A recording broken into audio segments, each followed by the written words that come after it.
Lions ವತಿಯಿಂದ ಮನೆಯೇ ಮಂತ್ರಾಲಯ ಕಾರ್ಯಕ್ರಮ ಆಯೋಜನೆ. ಬೇಲೂರು ತಾಲೂಕು ಬಿಕ್ಕೂಡಿನ ಲಯನ್ಸ್ ಸಂಸ್ಥೆಯ ವತಿಯಿಂದ ಆಯೋಜನೆ ಮಾಡಲಾಗಿದ್ದ ಆರೋಗ್ಯಕ್ಕಾಗಿ ಯೋಗ ಶಿಬಿರ ಕಾರ್ಯಕ್ರಮದ ಅಂಗವಾಗಿ ಶಿಬಿರಾರ್ಥಿಗಳು ಮತ್ತು ಅವರ ಕುಟುಂಬದ ವರ್ಗದವರೆಲ್ಲರನ್ನ ಸೇರಿಸಿ ಅರೇಹಳ್ಳಿ ಹೋಬಳಿ ಹಿರಿಗರ್ಜೆ ಬಳಿಯಲ್ಲಿರುವ ನೇಚರ್ ನೆಸ್ಟ್ ಖಾಸಗಿ ರೆಸಾರ್ಟ್ನಲ್ಲಿ ಮನೆಯೇ ಮಂತ್ರಾಲಯ ಮನಸ್ಸೇ ದೇವಾಲಯ ಎಂಬ ವಿಭಿನ್ನ ಕಾರ್ಯಕ್ರಮವನ್ನು ಆಯೋಜಿಸಲಾಗಿತ್ತು. ಈ ಕಾರ್ಯಕ್ರಮವನ್ನು ಉದ್ದೇಶಿಸಿ ಯೋಗ ಗುರು ಚೇತನ್ ಗುರೂಜಿ ಮಾತನಾಡಿ, ಮನೆ ಎಂಬುದು ಮಂತ್ರಾಲಯವಾಗಬೇಕಾದರೆ ಅಡುಗೆ ಮನೆ ಎಂಬುದು ಔಷಧಾಲಯವಾಗಬೇಕು. ನಾವು ನಿತ್ಯ ಬಳಕೆ ಮಾಡುವ ಉಪ್ಪು, ಸಕ್ಕರೆ, ಮೈದಾ, ಅಡುಗೆ ಎಣ್ಣೆ ಇವುಗಳ ಬಳಕೆಯಿಂದ ಮನೆ ಸದಸ್ಯರಿಗೆ ಅನಾರೋಗ್ಯ ಉಂಟಾಗ್ತಾ ಇದೆ. ಅದರ ಬದಲು ಬೆಲ್ಲ, ಕಲ್ಲುಪ್ಪು, ಗಾಣದ ಎಣ್ಣೆಯನ್ನು ಬಳಸಬೇಕು.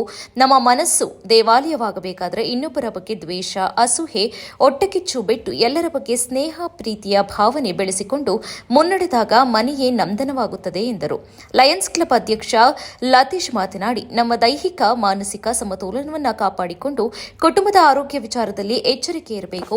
ಅಲ್ಲದೆ ಎಲ್ಲಾ ಶಿಬಿರಾರ್ಥಿಗಳು ತಮ್ಮ ತಮ್ಮ ಮನೆಯಲ್ಲಿಯೇ ಮಾಡಿಕೊಂಡು ಬಂದಂತಹ ಆಹಾರ ಸೇವಿಸಲು ಇಂತಹ ಕಾರ್ಯಕ್ರಮ ಆಯೋಜನೆ ಮಾಡಿರುವುದು ಸಂತಸ ತಂದಿದೆ ಎಂದು ಹೇಳಿದರು. ಈ ವೇಳೆ ದಿನೇಶ್ ಕಾರ್ಯದರ್ಶಿ, ಹಾಗೆಯೇ ಪ್ರವೀಣ್, ರಶ್ಮಿ, ಸೋಮಯ್ಯ, ರಾಬಿ ಸೋಮಯ್ಯ ಹಾಗೂ ಇತರರು ಹಾಜರಿದ್ದರು.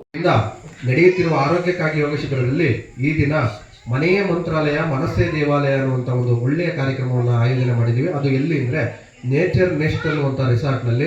ಅದು ನಮ್ಮ ರಾಬಿ ಸೋಮಯ್ಯನವರ ಮಾಲೀಕತ್ವದ್ದು.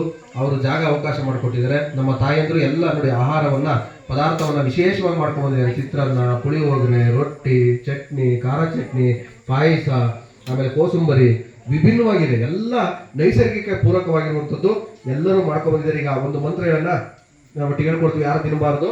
ಈಗ ನೇರ ಕೂತ್ಕೊಳ್ಳಿ. ರೆಡಿ. ನೀರಲ್ಲಿದ್ದಾರೆ ಕೊರಡು ಕೊನರುವುದಯ್ಯ, ನೀನೊಲಿದರೆ ಬರಡು ಅಯನವುದಯ್ಯ, ನೀನೊಲಿದರೆ ವಿಷವು ಅಮೃತ ಹೋವುದಯ್ಯ, ನೀನೊಲಿದರೆ ಸಕಲ ಪಡಿ ಪದಾರ್ಥಗಳು ಇದರಲ್ಲಿರ್ಪವು ಕೂಡಲ ಸಂಗಮ ದೇವ.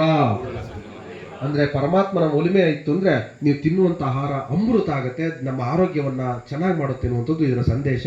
ಒಳ್ಳೆ ನಿಸರ್ಗ ತಾಣದಲ್ಲಿ ಸಮಾಧಾನವಾಗಿ ಒಳ್ಳೆ ಹಾಡಾಗ್ತೀವಿ, ಮಾತಾಡಂಗಿಲ್ಲ, ಸುಮ್ಮನೆ ತಿನ್ನಿ, ಬೇಕಾದ್ರೆ ಬಡಿಸ್ಕೊಳ್ಳಿ, ಮತ್ತೋಗಿ ಅದೇ ಜಾಗದಲ್ಲಿ ಕೂತ್ಕೊಳ್ಳಿ, ಎಷ್ಟು ಬೇಕಾದ್ರೆ ಕೇಳಿ ಬಡಿಸ್ಕೊಂಡು ಮಾತ್ರ ತಟ್ಟೆಯಲ್ಲಿ ಮಾತ್ರ ದಯಮಾಡಿ ಬಿಡಂಗಿಲ್ಲ.